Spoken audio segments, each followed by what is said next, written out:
Welcome to everybody. Today our guest is MMA fighter Cheyden Leialoha, coming fresh of LFA 106 victory. What can you say in general about your career achievements? Like 3 or 4 sentences about your achievements, and then we're gonna go with a specific question by question if it works for you. And thank you for accepting the invitation. Yes, thank you for having me, Vladimir. Thank you, my friend. My career right now, I'm 8-2. I am a contender series vet, Dana White contender series. And I also fought on the Bellator main card in Hawaii. So right now I'm 8-2, and I just got back on the winning streak. So hopefully I keep continuing the wins and get where I feel like I belong is the UFC. When did you start training MMA, and which was your first martial art? So I started training in jiu-jitsu and kickboxing when I was around 15 years old. And then I joined wrestling in high school. And after that, I started my amateur career when I was 19 years old. Do you have a nickname? My nickname is Steadfast. What does that mean? Does it have some specific meaning or? Steadfast is just basically being able to push through adversity and standing strong in your faith. And Max Holloway gave me the nickname at dinner one day. You know, he said I needed a nickname, and it was either between that and the sensation. So we went with Steadfast. Yeah, there are many guys with nicknames Sensation. There are pretty much many guys. This one I have never heard of. Yes, that's good. Original. It's original. Yeah, when you have something original, people are gonna remember you for that. So right now, who's coaching you and who are your sparring partners? So my coaches are Rylan Lazaris. He's my jiu-jitsu instructor and MMA coach. Then I have Ivan Flores. He's a Muay Thai coach, super smart guy in the striking. And then my strength and conditioning coach is Darren from Tactical Strength. World-class strength and conditioning coach. Coaches a lot of the NFL athletes from Hawaii, MLB, Major League Baseball. So all of those guys. And then as far as sparring partners go, I got a bunch of guys that are in the UFC as sparring partners. Yancy Medeiros, UFC lightweight. Maki Pitolo, he's a middleweight in the UFC. Max Holloway, of course, and Tyson Nam. You know, a bunch of these guys. The list goes on, and there's even guys that aren't in the UFC that you guys are probably gonna see pretty soon too in our gym. Well, the only Hawaiian fighter who was my guest as of now was Martin Day, but pretty much. Oh yeah, Marty too. He's your partner. I should have mentioned him. Yeah, Marty Day. Me and him trained together since we were amateurs, getting ready for amateur fights together. So yeah, so to see him get in the UFC too was super cool to see his journey. Everybody's saying that UFC is very much popular all around America. So how is the situation in Hawaii, considering that Max was holding the belt? I mean, you had some very, very good fighters. I mean, but people usually say it's good in USA, but in Hawaii, how is the situation? Is it better than the USA, or it's like the same level? What do you think? As far as the fighting circuit? Yes. So in Hawaii, we have number one fighter population per capita. So considering how small we are out here in the islands, we actually have the most fighters per capita, you know, per square mile, I believe it is. So given that, you know, and a lot of Hawaiian history, a lot of fighting history, we have so much talent in one spot that a lot of times we're canceling each other out when we fight each other here on the local circuit. So you got a bunch of guys that could easily be UFC fighters or Bellator fighters. And, you know, when they got to fight on the regional circuit, a lot of times one guy has to lose. So you'll see a lot of guys with experience out here, but maybe some salty records. And people can easily underestimate a salty record. You know what I mean? But really, these guys are killers. We have amateurs that fight like pros down here, and there's a lot of striking background here in Hawaii as well, and jiu-jitsu. Do you have the favorite strike and the favorite submission? My favorite strike gotta be elbows, because I feel like it's one of the most vicious strikes you can throw in MMA, and yeah, who doesn't like watching elbows, And then as far as submission, it used to be rear naked choke, but lately I've been landing a lot of guillotines. So I mean, and going for them. So I almost got a guillotine in my last fight, but we had to switch it up. But yeah, I love guillotines. Rear naked choke like your kryptonite. You have a lot of victories via rear naked choke. Yes. Well, the chokes are I feel like a surefire way to get the job done, especially against a lot of tough guys. A lot of times they won't tap if you catch them in an arm bar. You know what I mean? They'll try to finesse their way out. But if you lock up a choke on somebody, it's either they got to tap or they're going out. That's why I love chokes. Yeah, I understand pretty much. What is your fighting style? How would you describe it? So my fighting style, so it started off as a joke. This last fight, we were saying some things like Hawaiian Khabib, and that's not me trying to be Khabib. It's just a lot of people have compared my grappling game similar style to Khabib. So I'm not trying to be him, but that's how you best describe my style. Is I smash. Like I like to get a hold of guys and just smash them and see if they can swim in the deep water. What can you say about your first amateur fight and who was your amateur opponent? You say that amateur circuit at Hawaii is pretty much hard. Yeah. So what was my amateur record? Are you asking? About your first amateur fight, how did you feel heading into your amateur first fight? And Okay. I'm asking who was the hardest amateur opponent for you? Okay. So my first amateur fight was in 2013. I took the fight maybe after 1 month of training out of a boxing gym, and we ended up winning by armbar. And then 2 weeks later, I had my second amateur fight right after that. I ended up winning. So it was, now that I look back on it, like it probably wasn't the smartest thing to do. But what you don't know doesn't hurt you when you're that young, and you kind of just ride it out with things. If your coach tells you got to fight, then you go and take the fight and you try to win. But so that was maybe 2 fights, had 2 weeks apart, and then my last amateur fight was probably my toughest amateur fight.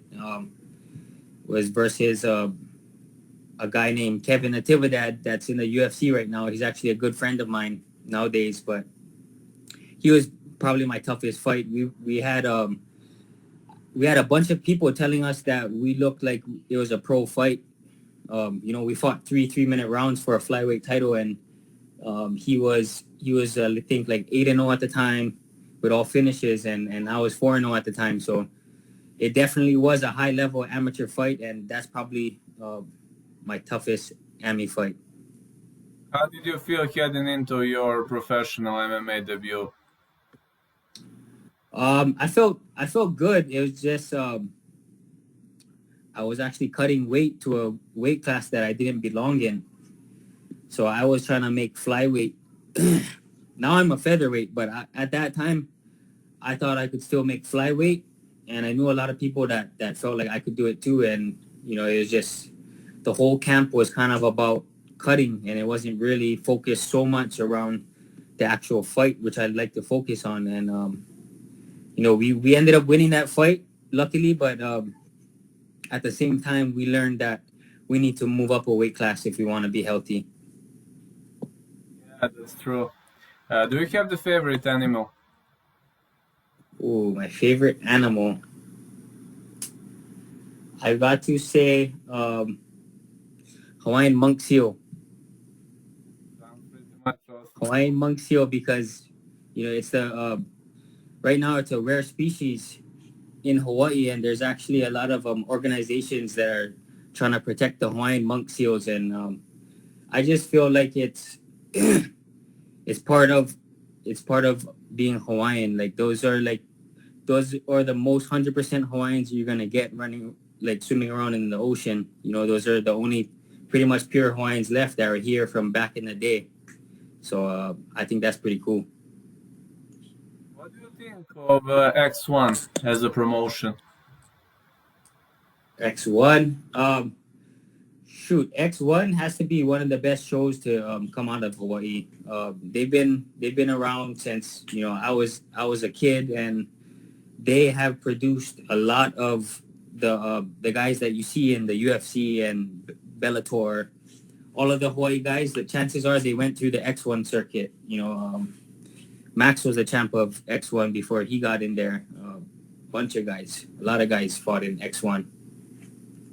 What is the greatest difference between X1 and Alaska FC?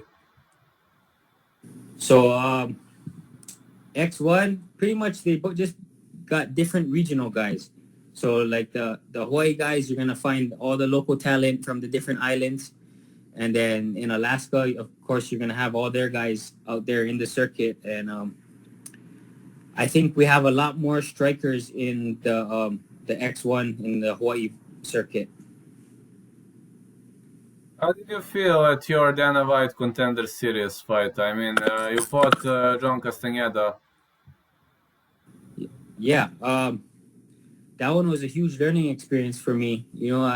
I've never been on under bright lights like that before, and just seeing all the way that the UFC does things, and being there on a fight week and just experiencing the whole thing, like I felt like was valuable for my career to kind of learn that lesson. And it didn't go my way, but I know that I was gonna grow from that. I knew that I was gonna grow from that, and I feel like it made me a lot better fighter.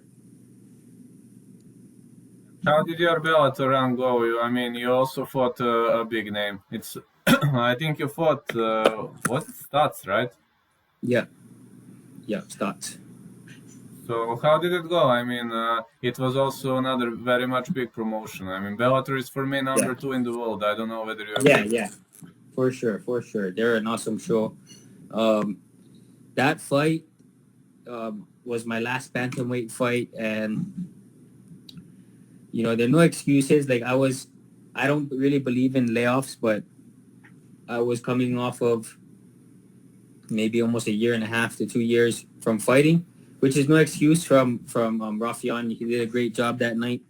But I just think what I did was I respected him in a lot of areas where I felt like in hindsight I could have exploited a lot more, and had I been more confident in my abilities and what I can do, I felt like I kind of respected him in areas where and I wasn't too smart that fight. Like I was wrestling with him when he's like a 2-time national wrestler. You know what I mean? I wasn't the smartest of game plans, and afterwards, I had to talk with my coaches, and we made the adjustments that we need to make, and one of those was moving up a weight class as well. What was the part of your game plan for your last fight against Edwin Chavez?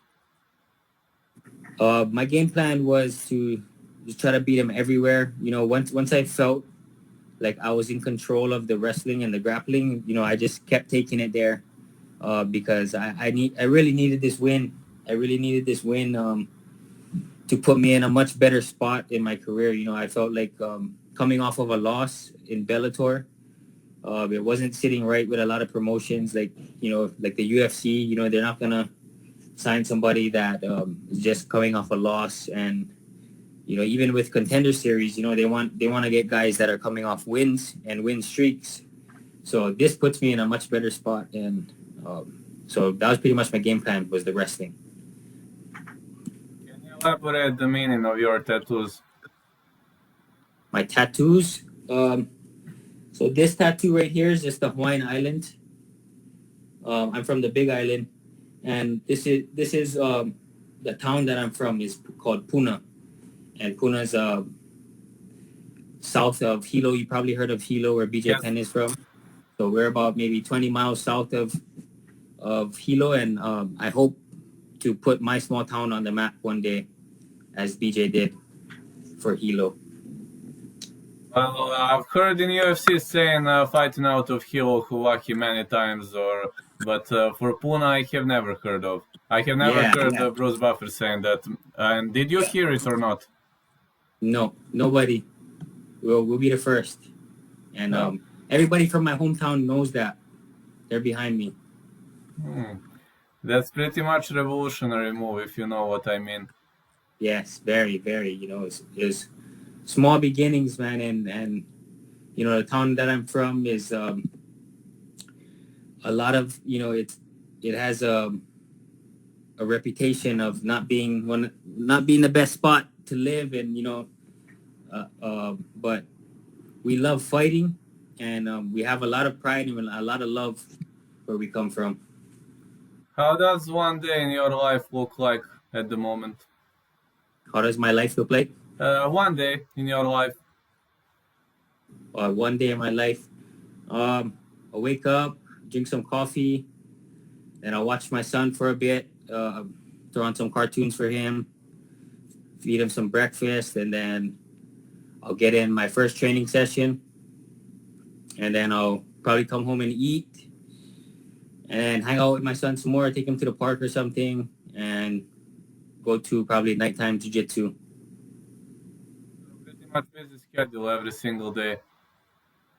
Yeah. I mean, it could be busier. I think being busy doesn't allow yourself to get in some trouble. So I like to be busy in a positive way before I got too much time on my hands to be a knucklehead. Yeah, absolutely makes sense. What are your plans for the future? I mean, do you plan to stay at LFA or you have something slated at the moment? Shoot, right now, I would like to slide on in the UFC on short notice if they need. But if LFA is trying to get me something out and it looks good and it all lines up, then we'll stay ready to go. I'm just gonna stay ready year round, just like how we have been. Like my management told me, stay active, stay in shape year round, just in case we get these short notice fights. And this last one was 3 weeks notice, so pretty much keep the same formula. Would you like to add something to the interview? Is there maybe something we missed to say? Would you like to give a shout out to somebody? Yeah, I want to say a shout out to my sponsors, at Hawaii Surveyors, Big Island Tree Pros, and Team Accutron. They helped me out a lot with these travel expenses for this last fight, and just shout out to my team, Gracie Technics, Tactical Strength, all my coaches, and I feel like everybody's gonna be seeing me in the UFC really soon. I hope that will come to fruition pretty much soon. Yes, sir. And I appreciate you, Vladimir. Thank you so much. I will put this to creation now tomorrow morning, Hawaiian time. This will be live. I'll send you link. Okay. Perfect. Thank you. Thank you. Appreciate you. Have a great day. All right. You have a good one. Thank you, my friend.